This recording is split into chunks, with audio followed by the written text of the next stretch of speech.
Seorang bupati masuk penjara karena korupsi. Istrinya ditinggal sendirian di rumah mewah.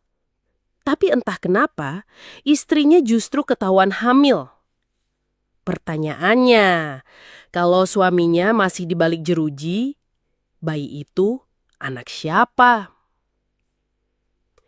Sebelum lanjut ke dalam ceritanya, seperti biasa, absen dulu di komentar ya. Dari daerah mana kamu berasal dan jam berapa kamu nonton video ini? Oke, kita langsung saja mulai ke cerita lengkapnya. Lestari, 38 tahun, dulu dikenal sebagai sosok perempuan yang dihormati. Ia adalah istri dari Arman, bupati yang disegani di daerahnya. Selama bertahun-tahun, ia hidup dalam lingkaran kemewahan. Rumah megahnya sering menjadi tempat jamuan, penuh tamu penting, dan tak pernah sepi dari orang-orang yang ingin dekat dengan kekuasaan. Namun, semua itu runtuh dalam sekejap ketika Komisi Pemberantasan Korupsi menangkap Arman atas kasus besar yang menyeret namanya.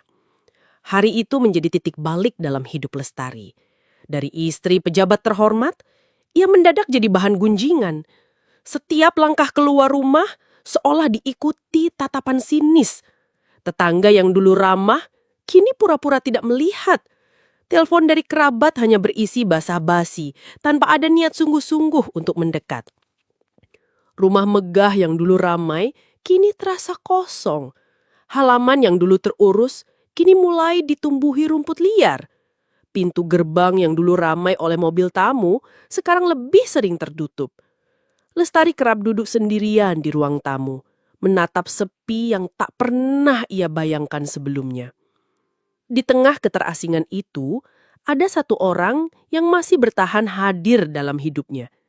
Rizky, ajudan pribadi Arman. Meski atasannya sudah ditahan, Rizky tetap datang hampir setiap hari. Ia mengantar kebutuhan rumah tangga, memastikan keamanan, bahkan sesekali menanyakan kabar Lestari. Bu, saya sudah taruh belanjaan di dapur. Apa ada yang ibu butuhkan lagi? Tanya Rizky suatu sore. Suaranya tenang dan sopan. Lestari menggeleng pelan, lalu tersenyum tipis. Terima kasih, Rizky. Kau tidak harus repot-repot seperti ini. Aku tahu, sekarang kau juga pasti punya banyak urusan lain. Rizky menatapnya dengan hormat. Selama ini, saya dipercaya Pak Arman untuk menjaga rumah ini. Saya anggap itu tetap tanggung jawab saya, Bu. Jawaban itu membuat hati Lestari terasa hangat. Di saat hampir semua orang menjauh, Rizky justru tetap ada.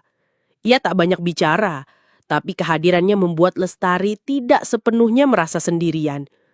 Hari-hari berlalu dengan rutinitas yang sama. Pagi hari sepi, siang hanya diisi dengan pekerjaan rumah tangga yang sederhana, dan malam ditemani keheningan. Sesekali ia mendengar bisik-bisik tetangga di luar pagar, atau membaca komentar pedas di media sosial tentang keluarganya. Semua itu menusuk hatinya, tapi ia hanya bisa menahan diri. Suatu sore, ketika ia duduk di teras, Rizky kembali datang. Ia meletakkan beberapa kantong plastik berisi sayuran dan kebutuhan dapur.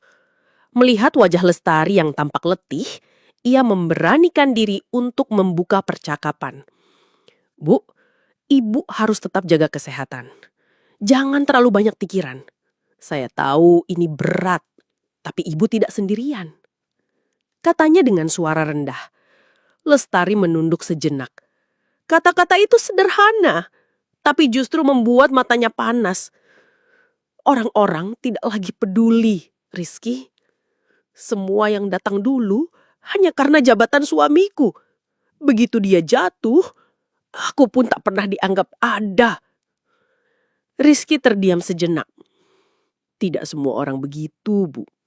Selama saya masih bisa membantu, saya akan tetap ada. Ucapan itu membuat Lestari menatapnya lebih lama. Ada ketulusan di mata Rizky yang jarang ia temui belakangan ini. Ia menarik napas panjang, mencoba menahan perasaan yang tiba-tiba muncul. Malam itu, ketika ia masuk ke kamar, Lestari merenung. Hidupnya berubah total dalam waktu singkat. Dari seorang istri pejabat yang disegani, ia kini hanya seorang perempuan yang dijauhi banyak orang. Namun di tengah kesepian itu, ia menyadari ada satu hal yang berbeda. Hanya Rizky yang masih peduli. Dan entah mengapa perhatian kecil itu perlahan mulai berarti lebih dari yang seharusnya. Hari-hari Lestari berjalan monoton. Kesunyian rumah besar itu semakin menekan batinnya. Namun, kehadiran Rizky selalu menjadi jeda kecil yang mengurangi sepi. Ia tidak pernah berlebihan, hanya perhatian sederhana yang lama-lama terasa istimewa. Rizky kerap datang sambil membawa makanan. Ini saya bawakan sayur lodeh dari rumah. Ibu pasti bosan kalau masak sendiri terus, ucapnya suatu siang sambil meletakkan panci kecil di meja makan. Lestari tersenyum, mencoba menutupi rasa haru. Kau tidak perlu repot, Rizky. Aku bisa masak sendiri. Bukan repot, Bu. Saya hanya ingin ibu tetap makan dengan baik. Kalau sehat, semua akan lebih mudah dijalani. Jawabnya singkat. Ucapan itu sederhana, Pati Lestari merasakan ketulusan di baliknya. Ia menyadari, sudah lama tidak ada yang menanyakan hal sesederhana apakah ia sudah makan atau belum. Perhatian Rizky tak berhenti di situ. Sore hari, ia sering menemani Lestari duduk di teras. Awalnya percakapan mereka kaku, hanya seputar kebutuhan rumah tangga atau kabar Arman di penjara. Namun perlahan, topik berkembang ke hal-hal lain. Dulu waktu kecil, saya sering ikut orang tua ke sawah. Cerita Rizky sambil menatap halaman yang mulai ditumbuhi rumput liar. Rasanya sederhana sekali, tapi justru itu yang bikin saya kuat sampai sekarang. Lestari mendengarkan dengan penuh perhatian. Aku iri, hidupku sejak muda terlalu banyak diatur. Semua serba tampak indah, tapi sebenarnya aku jarang merasa bebas. Rizky mengangguk, seakan memahami. Kadang orang hanya melihat dari luar, Bu, padahal di dalamnya belum tentu bahagia. Percakapan semacam itu membuat Lestari merasa lebih dekat. Ia bisa tertawa pada candaan sederhana Rizky, sesuatu yang sudah lama tidak ia lakukan. Keberadaan pria muda itu memberi warna di tengah sepi. Malam-malam Lestari kini berbeda. Ketika sendirian di kamar, ia sering mengingat kembali kata-kata Rizky. Perhatian kecil yang awalnya tampak biasa, kini memberi rasa hangat yang sulit ia abaikan. Suatu sore hujan turun deras, Rizky datang dengan jaket basah membawa bungkusan nasi bungkus. Saya pikir ibu malas keluar, jadi saya belikan makan malam, katanya sambil tersenyum. Lestari terdiam sejenak, lalu berkata pelan, Rizky, kau sadar tidak? Hanya kau satu-satunya orang yang masih peduli padaku. Semua orang menjauh, tapi kau selalu datang. Rizky tampak canggung. Saya hanya melakukan apa yang seharusnya, Bu. Tapi bagiku, ini lebih dari sekedar kewajiban, balas Lestari lirih. Ada jeda hening setelah itu. Keduanya tidak menambahkan kata apapun, hanya suara hujan yang terdengar di antara mereka. Namun, di dalam hati, benih ketertarikan mulai tumbuh. Lestari tahu, ia tidak seharusnya merasakan hal itu. Rizky hanyalah ajudan suaminya. Namun kesepian yang ia alami membuat perhatian kecil darinya terasa sangat berharga. Ia mulai mencari-cari alasan untuk berbicara lebih lama, menanyakan hal-hal kecil, bahkan sekedar menunggu Rizky datang. Bagi Rizky sendiri, semua itu awalnya sekedar bentuk tanggung jawab. Namun melihat senyum Lestari yang jarang ia lihat sebelumnya, hatinya perlahan ikut goyah. Malam itu, setelah Rizky pulang, Lestari duduk sendirian di ruang tamu. Ia memegang panci kecil yang tadi dibawakan Rizky. Dalam hatinya, ia bergumam, kenapa aku merasa begini? Ia tahu, perasaan itu berbahaya. Tapi semakin ia mencoba menyangkal, semakin jelas bahwa perhatian Rizky bukan lagi hal yang bisa ia anggap biasa. Sejak perhatian kecil Rizky mulai terasa istimewa, Lestari sering memikirkan dirinya. Ada hal yang tak bisa ia kendalikan. Bagaimana ia menatap Rizky lebih lama dari biasanya. Bagaimana ia tersenyum lebih hangat setiap kali pria itu datang. Ia sadar perasaan itu berbahaya, tapi kesepian membuatnya sulit berpaling. Suatu sore, ketika Rizky mengantar belanjaan, percakapan mereka berlangsung lebih lama dari biasanya. Lestari sengaja menahan tangannya saat menerima kantong plastik. Sentuhan singkat itu membuat Rizky kaku. "Maaf Rizky, aku tidak sengaja," kata Lestari cepat, mencoba menutupi kegugupan. Rizky tersenyum kaku. "Tidak apa-apa, Bu." Namun, setelah itu, ia menjaga jarak sedikit lebih jauh dari biasanya. Hari-hari berikutnya, Lestari mulai menunjukkan bahasa tubuh yang halus. Tatapannya sering berlama-lama, seolah ingin membaca isi hati Rizky. Kadang ia menepuk lengan Rizky ketika mereka bercakap, atau tertawa lebih lembut dari biasanya. Rizky berusaha tetap profesional, tetapi di dalam hati ia mulai goyah. Kesempatan lebih besar datang ketika Lestari meminta Rizky menemaninya keluar kota. "Aku harus menjenguk ibuku. Kau bisa antar kan?" tanya Lestari. "Tentu Bu, itu memang tugas saya," jawab Rizky tanpa ragu. Perjalanan itu berlangsung tenang, namun malam di hotel menjadi momen yang tak terlupakan. Setelah urusan keluarga selesai, mereka kembali ke kamar. Hujan rintik di luar membuat suasana semakin hening. Televisi menyala menampilkan acara yang sebenarnya tidak menarik. Lestari duduk di sofa, Rizky di kursi sebelahnya. Tak ada percakapan, hanya suara televisi dan hujan. Ketegangan terasa di udara. Lestari menoleh, menatap wajah Rizky cukup lama. Rizky merasakan tatapan itu dan balas menoleh. "Malam ini terasa aneh ya?" ujar Lestari pelan. "Kenapa ibu bilang begitu?" "Karena aku tidak terbiasa duduk berdua seperti ini denganmu." Kalimat itu menggantung. Mereka saling menatap lebih lama dari seharusnya. Hati Rizky berdebar, sementara Lestari merasa dirinya berada di batas yang tidak seharusnya dilewati. Namun, tak ada yang bergerak lebih jauh malam itu. Rizky berdiri lebih dulu. "Sebaiknya ibu istirahat. Besok perjalanan masih panjang," katanya singkat, lalu berpindah ke kamarnya sendiri. Lestari hanya terdiam menatap pintu yang tertutup.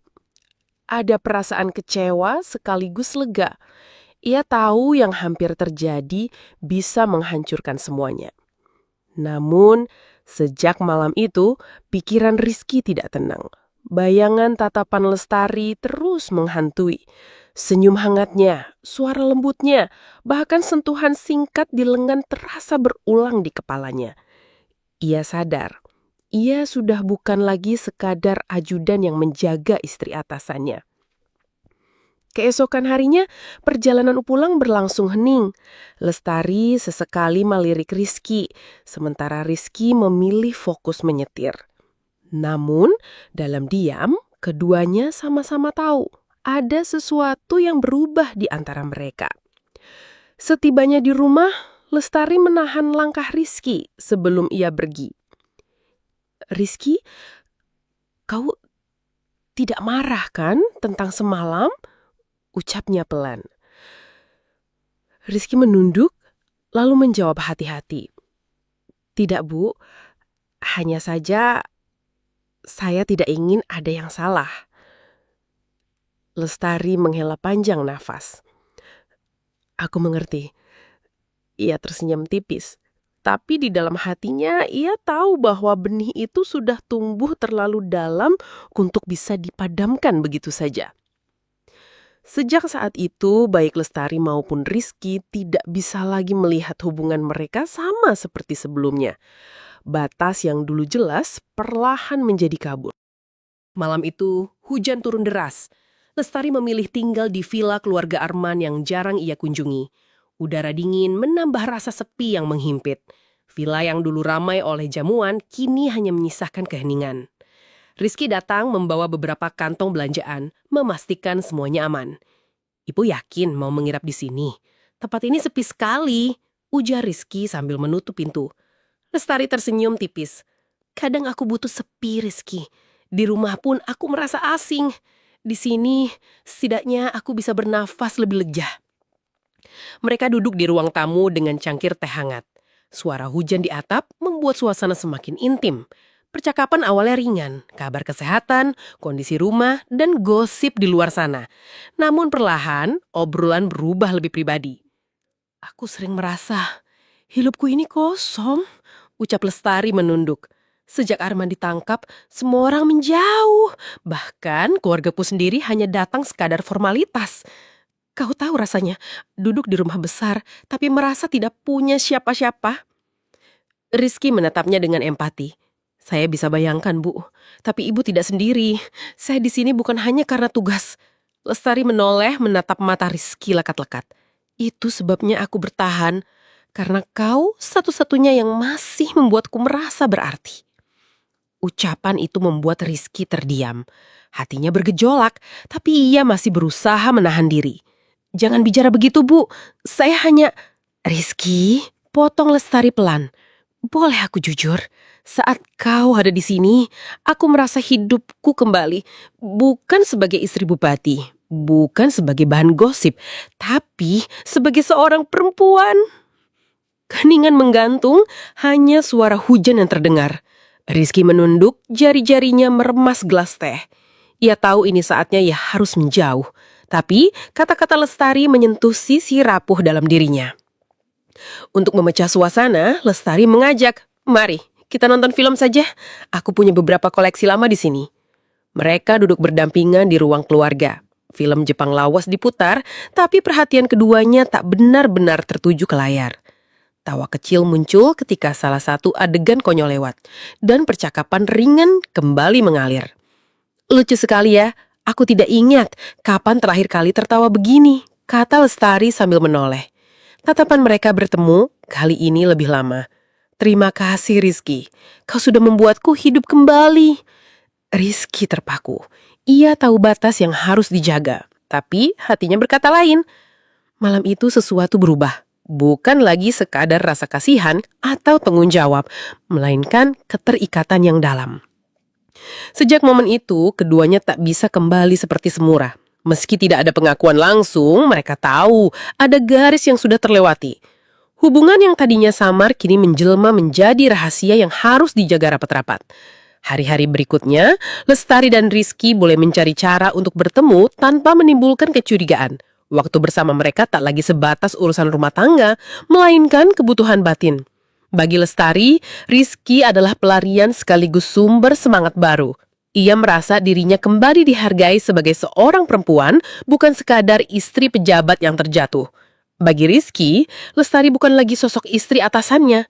Ia melihatnya sebagai wanita yang ia cintai, meski itu berarti mengkhianati pria yang dulu sangat ia hormati. Malam hujan di villa itu menjadi awal dari ikatan yang tak lagi bisa dipisahkan. Sejak malam hujan di villa, hubungan Lestari dan Rizky berubah. Mereka tidak lagi sekadar majikan dan ajudan, melainkan dua orang yang saling mencari di tengah sepi. Lestari kini menanti setiap ketukan pintu, berharap Rizky datang dengan senyum dan perhatian kecil yang membuatnya merasa hidup kembali. Rutinitas baru perlahan terbentuk. Rizky sering datang lebih lama dari biasanya. Kadang ia membawa makanan, kadang hanya duduk di teras menemani Lestari berbincang. Sesekali mereka pergi makan malam ke tempat yang sepi atau berjalan sore di sekitar kompleks villa agar tak menarik perhatian. "Aku merasa dunia ini seakan melupakan aku," ucap Lestari pada suatu sore ketika mereka duduk di bangku taman villa. "Tapi saat kau ada di sini, aku merasa masih ada yang peduli." Rizky menatapnya dalam. "Saya memang peduli, Bu. Bahkan lebih dari yang seharusnya. Kata-kata itu membuat Lestari terdiam. Senyum tipis muncul di wajahnya seolah ia mendapat pengakuan yang sudah lama ia tunggu. Hubungan mereka semakin dalam, bukan hanya secara fisik, tapi juga emosional. Mereka mulai berbicara tentang banyak hal. Masa depan, mimpi yang tak pernah sempat diraih, dan bahkan kemungkinan hidup bersama. Lestari yang dulu merasa tak punya pegangan, kini mulai berani membayangkan hari-hari baru dengan Rizky. Namun, kebahagiaan itu selalu dibayangi rasa takut. Tetangga mulai berbisik, mendatap curiga setiap kali melihat Rizky keluar masuk rumah. Gosip kecil perlahan beredar meski belum ada yang berani mengatakannya terang-terangan. Suatu malam, ketika mereka makan bersama di ruang makan yang sepi, Lestari mengungkapkan kegelisahannya. Aku takut, Rizky. Apa yang kita lakukan ini bisa menghancurkan kita berdua. Orang-orang sudah mulai curiga. Rizky meletakkan sendoknya menatap Lestari dengan serius. Saya tahu, Bu. Saya pun khawatir. Tapi setiap kali mencoba menjauh, hati saya tidak sanggup. Lestari menggenggam tangannya di atas meja. Aku juga begitu. Aku tidak ingin kehilanganmu. Hening sejenak, hanya suara jam dinding yang terdengar. Rizky akhirnya berkata pelan, kalau begitu, kita harus berhati-hati. Kita tidak bisa terus sembarangan. Biarlah orang lain berpikir apa yang mereka mau, tapi hanya kita yang tahu kebenarannya. Sejak itu mereka lebih waspada. Janji pertemuan dilakukan dengan hati-hati, percakapan lewat telepon dibuat singkat. Namun semakin mereka berusaha menjaga rahasia, semakin besar pula ikatan yang mengikat keduanya. Bagi Rizky, dilema moral semakin berat. Ia tahu dirinya telah melanggar batas. Arman, meski sedang di penjara, adalah orang yang pernah memberinya kepercayaan penuh. Tapi di sisi lain, cintanya pada Lestari sudah terlalu dalam untuk diingkari. Seringkali Rizky termenung sendiri setelah pulang dari rumah Lestari. Dalam hati ia berkata, apakah aku sedang mengkhianati atau justru menyelamatkan seseorang yang terbuang? Bagi Lestari, Rizky adalah nafas baru yang membuatnya bertahan. Ia tidak lagi merasa sendirian di tengah dunia yang mengucilkannya. Setiap momen bersama Rizky terasa berharga, meski ia tahu kebahagiaan itu rapuh dan bisa runtuh kapan saja. Hubungan rahasia itu menjadi pusat kehidupan mereka, dan semakin hari, semakin sulit untuk menghentikannya. Beberapa minggu setelah rutinitas rahasia itu berjalan, Lestari mulai merasakan perubahan pada tubuhnya. Ia sering mual di pagi hari, mudah lelah, dan emosinya tak menentu. Awalnya ia mengira hanya karena stres, tapi gejala itu makin jelas. Dengan perasaan campur aduk, ia memberanikan diri melakukan tes kehamilan. Hasilnya positif. 2 garis merah membuat tangannya gemetar. Lestari terduduk lama di kamar mandi, mencoba memahami apa arti kabar itu. Kehamilan ini jelas bukan dari Arman, yang sudah lama berada di balik jeruji. Malam itu ketika Rizky datang, Lestari menatapnya dengan wajah pucat. Rizky, aku hamil. Rizky terkejut. Apa? Ibu yakin? Lestari mengangguk pelan, matanya berkaca-kaca. Aku sudah tes, hasilnya jelas. Dan kau tahu, ini bukan anak Arman. Rizky mengusap wajahnya dengan kedua tangan. Hatinya campur aduk antara panik dan bahagia. Astaga, Lestari, ini berat sekali. Tapi ini juga anugerah. Aku takut, Rizky, ucap Lestari lirih. Bagaimana orang-orang akan menanggapi? Bagaimana jika kabar ini sampai ke Arman? Rizky berusaha menenangkan. Ia menggenggam tangan Lestari erat. Dengar, aku tidak akan lari.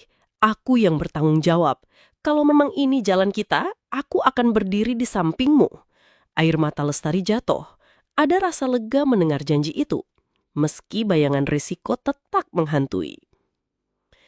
Hari-hari berikutnya menjadi masa penuh kecemasan. Tubuh Lestari semakin jelas menunjukkan tanda kehamilan. Ia tidak bisa lagi menutupi kenyataan ini terlalu lama. Akhirnya, dengan keberanian yang ia kumpulkan, ia memutuskan untuk menggugat cerai Arman. Alasannya ia sampaikan lewat pengacara. Ia tidak tahan hidup dalam aib yang ditimbulkan suaminya. Publik segera heboh. Media lokal memberitakan gugatan itu dan gosip liar pun memunculan. Lestari tega meninggalkan suaminya yang sedang jatuh. Pasti ada pria lain. Ini bukti dia tidak setia sejak dulu. Komentar semacam itu memenuhi telinga dan matanya. Lestari hanya bisa menutup diri di rumah, menahan rasa sakit hati. Tapi di balik semua itu, ia tetap berpegang pada janji Rizky. Tak lama setelah proses cerai selesai, Lestari dan Rizky menikah secara sederhana. Hanya segelintir orang yang hadir, tanpa pesta, tanpa kemewahan. Bagi mereka pernikahan itu bukan sekedar perayaan cinta, tapi juga tanggung jawab atas bayi yang akan lahir.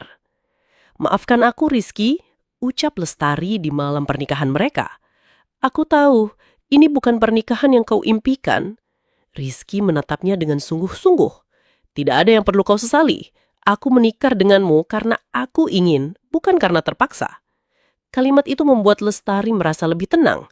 Meski jauh di lubuk hati, ia tahu pondasi rumah tangga mereka rapuh. Di luar sana, cibiran semakin keras. Tetangga berbisik-bisik setiap kali mereka lewat. Beberapa teman lama pun makin menjauh. Lestari dianggap tidak setia sementara Rizky dicap mengkhianat yang merebut istri atasannya. Meski demikian, keduanya memilih bertahan. Mereka memusatkan perhatian pada bayi yang akan segera lahir. Setiap tendangan kecil di perut Lestari menjadi alasan untuk terus melangkah. Di tengah badai gosip dan hinaan, Lestari berbisik dalam hati. "Selama Rizky ada di sampingku, aku akan kuat." Tapi di tempat lain, ada seseorang yang mendengar semua kabar itu dengan amarah yang membara. Arman, dari balik jeruji penjara.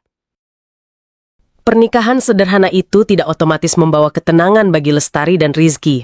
Justru setelah sah menjadi suami istri, cibiran semakin deras. Dia menikahi ajudan suaminya sendiri. Rizky hanya mau harta, tidak lebih. Lestari sudah mempermalukan keluarganya. Bisikan-bisikan itu menyebar cepat, baik di lingkungan sekitar maupun lewat media sosial. Meski keduanya berusaha menutup telinga, beban itu tetap terasa. Setiap kali keluar rumah, Lestari bisa merasakan tatapan sinis. Namun di balik semua tekanan itu, mereka mencoba membangun kehidupan baru. Rizky mulai bekerja di perusahaan swasta, meninggalkan statusnya sebagai ajudan. Lestari fokus menjaga kandungan, menata rumah kecil yang mereka tempati setelah meninggalkan kediaman megah milik Arman. Malam-malam mereka sering diisi dengan percakapan sederhana. "Bagaimana perasaanmu hari ini?" tanya Rizky sambil mengelus perut Lestari. "Lelah tapi bahagia," jawab Lestari tersenyum. "Aku hanya ingin anak ini lahir dengan selamat. Itu sudah cukup bagiku." Rizky mengangguk mantap. "Kita akan jaga dia bersama, apapun yang terjadi." Kebahagiaan kecil itu membuat mereka seakan lupa pada badai di luar. Namun sesekali rasa takut tetap menghampiri. Bayangan masa lalu belum benar-benar hilang.